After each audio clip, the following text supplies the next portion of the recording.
We're going to learn how to multiply polynomials today. Remember, polynomial means many terms. So down below here we have a whole bunch of polynomials floating around. So we want you to kind of get the idea of their certain names. So since poly means many, we have to have more than one. So for this one right here, this has two terms, 3x squared and a minus 8x. This is called a binomial. Now there isn't a hyphen in there, just to show you that bi means two and nomial means terms. So this one is a trinomial. There are three terms. This one also is a trinomial. It's got three terms. So are you seeing how terms are separated? Terms are separated by pluses and minuses.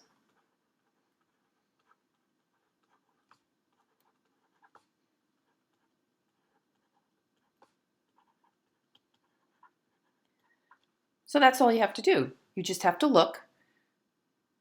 Oh, there's a minus sign, so here's a term. There's a plus sign, so this must end that term. There's another plus sign. So this one has four terms. Now we don't have things called quadnomials. I mean, you can call it a quadnomial, but pretty much once we get above three terms, we just generalize everybody above it as a polynomial. And then look at this big guy over here. This guy has five terms. 1, 2, 3, 4, 5. Now hopefully you remember the numbers in front of variables are called coefficients. So today we're going to understand multiplying polynomials. So for the first one here, we have to understand how many terms are being distributed. This is a monomial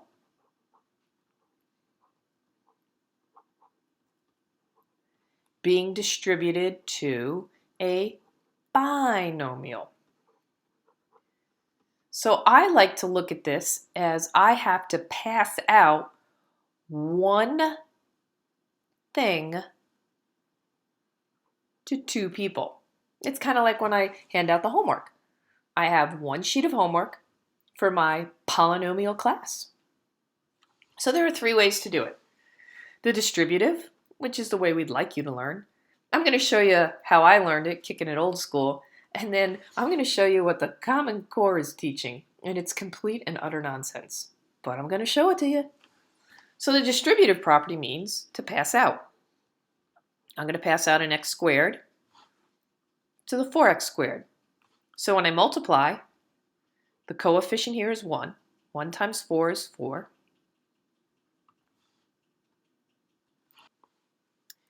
X squared times x squared, we remember from last chapter, we add the exponents together when we're multiplying.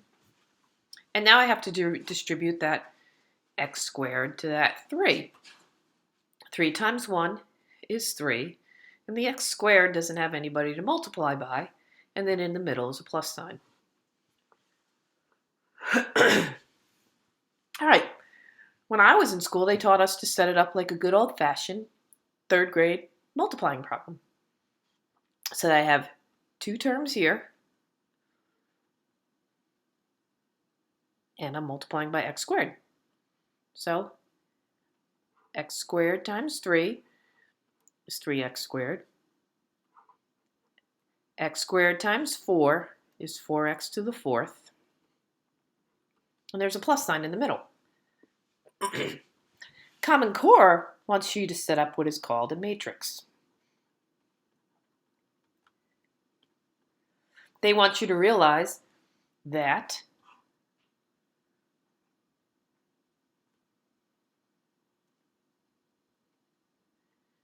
you had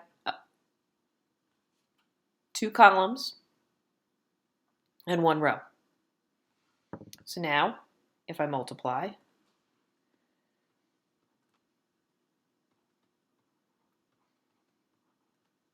column by row, this is what I get. Now, the reason why I say this is kind of utter nonsense is you're really going to take the time to draw a box? You're really going to show up in college drawing a box? No. And really, the old school way, you're really not going to take the time to do that. The most efficient way is the distributive property. All right. Understand how many terms are being distributed. Choose your method of multiplying. Well, right here, I have 2 terms that need to be distributed to 2 terms. It's kind of like me handing out 2 pieces of paper to the classroom. Well, distributing, first what I do is I take my first piece of paper and distribute it to everybody in the classroom. So x times x is x squared. X times -3 is -3x. And then I go back and I have to distribute the second piece of paper to everybody in the classroom. So 6 times x is 6x. 6 times -3 is -18. However, what we can see here is that we do have some like terms that can be added together, so we're not done. So this x squared, there are no other x squareds to add to it, but a -3x and a positive 6x gets us a positive 3x. And then we have a -18 who has nobody else to combine with. There are no other simply numbers. All right, how would I have done that old school? Well, it's just like multiplying 2 numbers together, 2 2-digit numbers, like 24 times 32. First I do here to here, then I do there to there. So I'm going to kind of do this, I'm going to do exactly the same thing, not even kind of.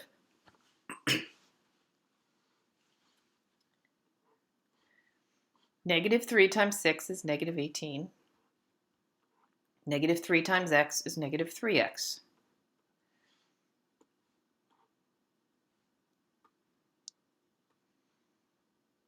Now I'm going to go this way. 6 times x is 6x, but remember how you indent? Well, I'm going to do the same here. X times x is x squared. Now what do? Oh, I add. -18 doesn't have anybody to add to. The -3x and the 6x line up nice, so I get positive 3x. And then I have x squared. Same answer. Well, Common Core tells you to do the matrix.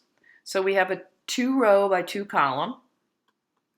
And you can see that all of these methods really get you the same thing. You just got to find out which one works for you. Now with the Common Core, they want me to rewrite this, x squared. Oh, a -3x and a 6x can get put together to be positive 3x and a -18. All right, number 3.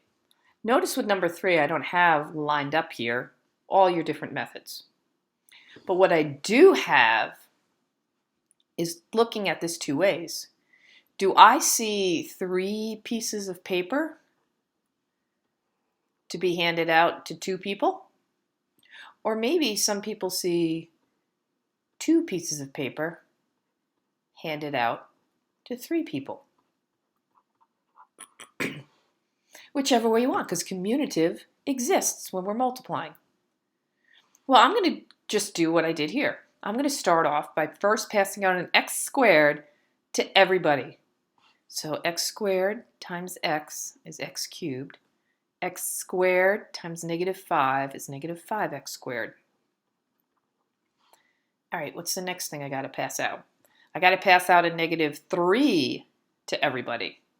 So negative 3 to x is negative 3x squared. Now I have to pass out a negative 3x to the negative 5, so that's a 15x. And the last thing, I got to pass out an 8 to everybody. That's positive 8x, and that's negative 40. Now I have to go through and I have to see what can get combined. Who's alike? Do I have any other x cubes? No. Do I have any other x squareds? Yes. So with those x squareds, I have to combine them. Negative 5, negative 3 means minus 8x squared. All right, do I have any x's? Yes. 15 plus 8 is 23. And then the minus 40 doesn't have anybody to go with. So that's your final answer when you take this trinomial and distribute it to this binomial. You would get the same answer, obviously, if you did a binomial distributed to a trinomial.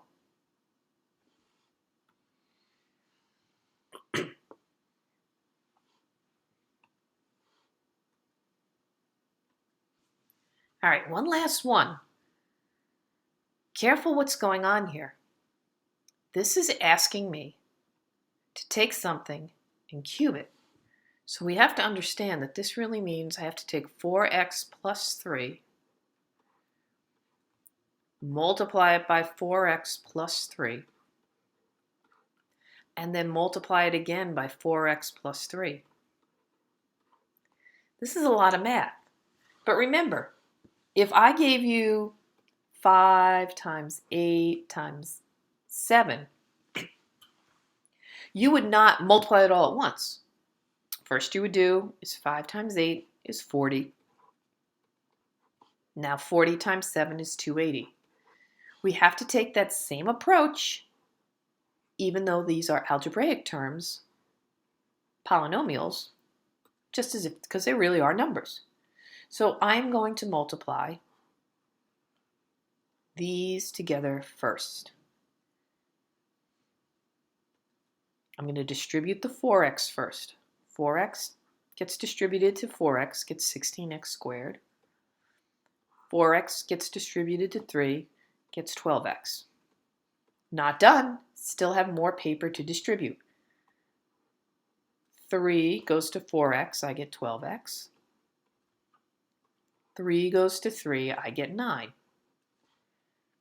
I am now going to combine like terms, so I make them smaller. 16x squared.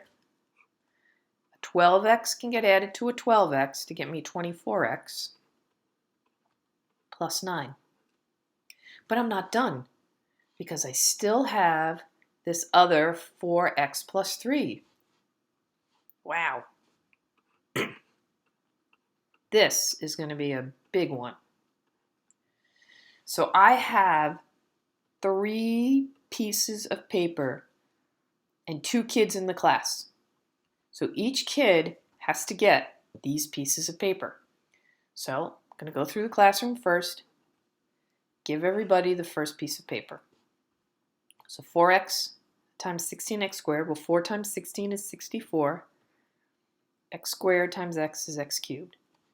3 times 16x squared is 48, and then x squared. All right, now I've got to go through and pass out the 24x. So I'm passing out my second piece of paper to everybody in the class. So 24x times 4x is 96x. 24x times 3, oops, 96x squared. Let me point that out. X times x is x squared. 24 times 3 is 72x. Woo! Can get a little long. And then I got to pass a 9 out to everybody. So 9 times 4 is 36x. And 9 times 3 is 27. So we had to do triple distribution. I had to go through the classroom 3 times so that everybody gets all the papers they need. Finally, woo! I can start combining like terms. Well, there's no other x cubes. X squareds, yeah, I have 48 of them here and 96 of them there. So that gives me 144 x squareds. How many x's do I have? Well, I have 72 x's here and 36 x's there. So that gives me a total of 108 x's plus 27. Woo! Long one. Took a while, but we made it through.